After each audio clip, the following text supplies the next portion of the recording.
Taal Volcano is a complex volcano island sitting near the middle of Taal Lake. It is part of the province of Batangas, which in turn is part of the big island of Luzon in the Philippines. Taal Volcano and lake is a paradox of sorts in the sense that while it presents one of the most picturesque and attractive views in the Philippines, it is also the second most active volcano in the country with 34 historical eruptions. And on January 12, 2020, it has reminded us all once again of its reputation's dark half.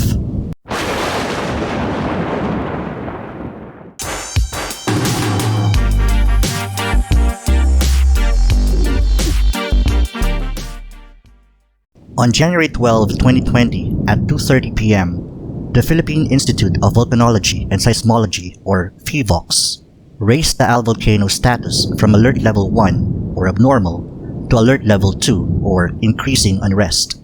This was due to heightened steaming activity in at least 5 spots inside the main crater observed at around 1 p.m., with the largest activity comprised by an explosion that generated a plume approximately 100 meters high.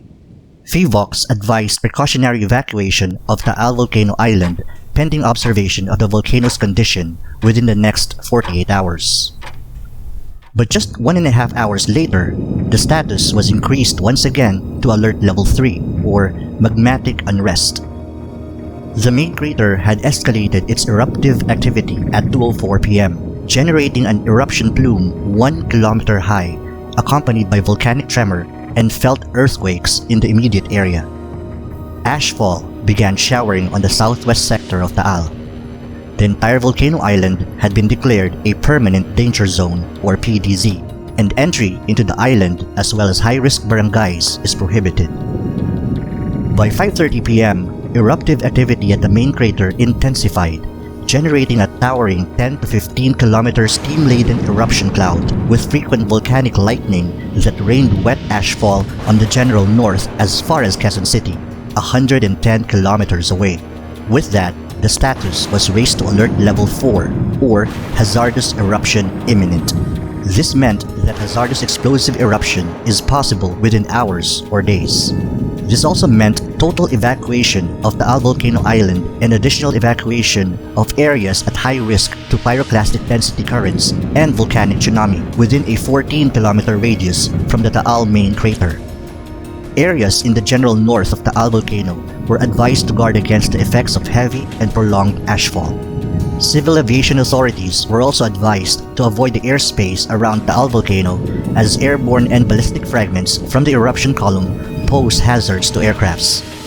And as of 3:20 a.m. of January 13 the following day, ashfall from the eruption had reportedly fallen in Tanawan, Batangas, Escala, Tagaytay, Santa Rosa, Laguna, Dasmariñas, Bacoor, Silang, Cavite, Malolos, San Jose del Monte, Maykawayan, Bulacan, Antipolo, Rizal, Muntinlupa, Las Piñas, Marikina, Parañaque, Pasig, Quezon City, Mandaluyong, San Juan, Manila, Makati City, and Taguig City. Larger particles called lapilli, measuring 2 to 64 millimeters in diameter, have reportedly fallen in the following areas: Tanawan, Talisay, Batangas, Tagaytay City, New Valley, and Santa Rosa, Laguna. Since then, volcanic ash has fallen hundreds of kilometers away from the source, impacting our way of life. Now, this video isn't about cancelled airline flights, suspended classes, power and water outages, closure of business establishments, nor government and private relief operations. Not even about shocking images and updates of the Taal Volcano itself. No, there's already plenty of those going around. Now, I'm not sure if Alert Level 5 would literally mean an actual hazardous explosive eruption, and I hope we never get there. What I am sure of is, aside from ashfall being extremely abrasive when dry and slippery when wet, the Philippines Department of Health also warns of potential health problems of exposure to fine ashfall, such as nose and throat irritation, coughing, bronchitis-like illness, discomfort while breathing, eye irritation, and minor skin problems. And thus, we come to the main point of this video. How do we protect ourselves and properly get rid of ashfall from our homes and surroundings in an ongoing volcanic eruption? How can our community cope with the crisis and take back some degree of normalcy? Specifically, how can we combat an ongoing ashfall in sensible ways?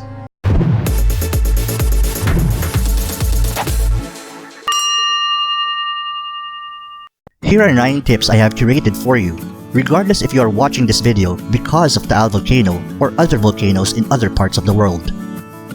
Tip number 1. Stay indoors. Shut all doors. This is non-negotiable. Open your windows only part way to still allow some air to come in, but if you can take it, even better to shut them close. Draw your curtains to help block ash from coming in. Use damp blankets or clothing to keep your home from infiltration. It is advisable that all fans and air conditioning systems are turned off, and if you have exhaust or ventilation fans, turn them on.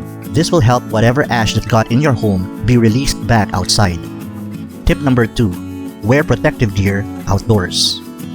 Of course, life must go on amidst the crisis, such as attending to errands, doing the grocery, paying bills, even going to work.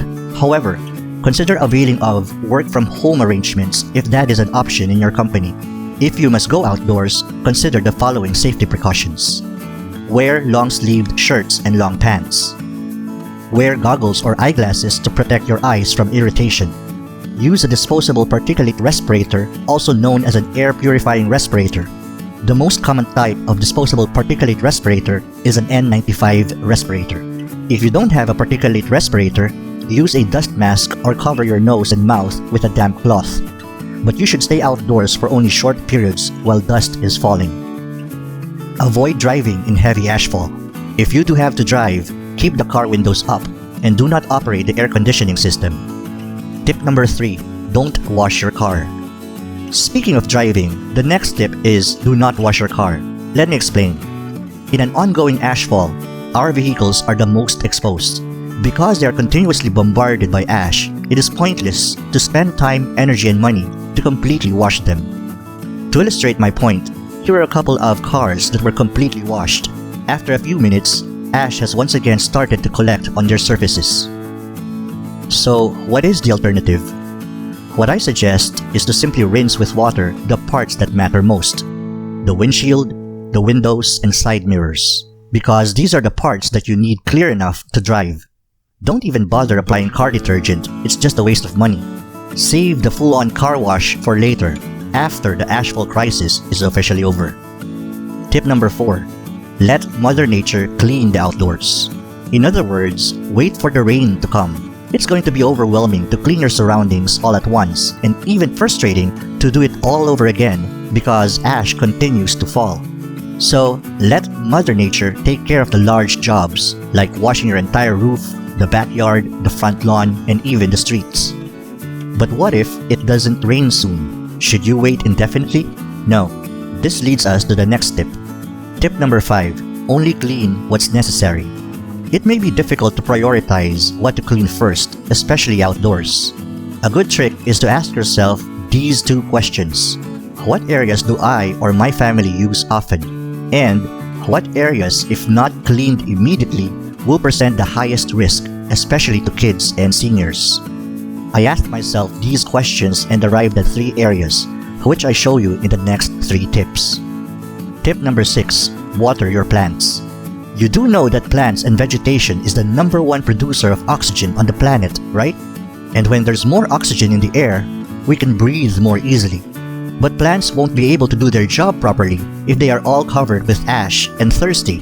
So, when I say water your plants, I don't mean just the roots.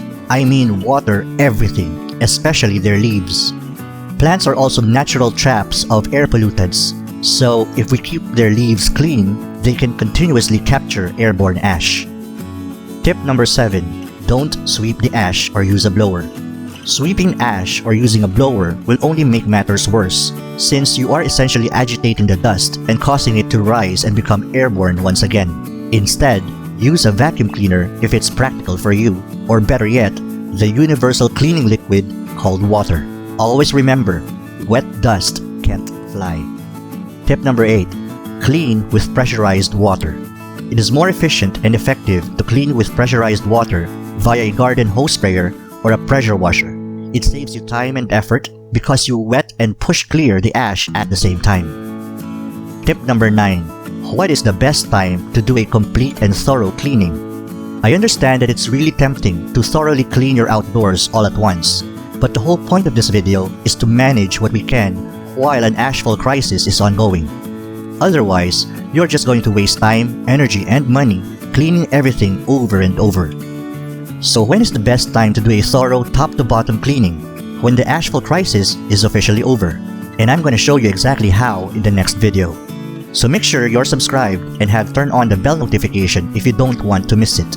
With that, we're going to bring this video to a close. This is HanDIYman 007. Be safe, stay safe, and you can do this.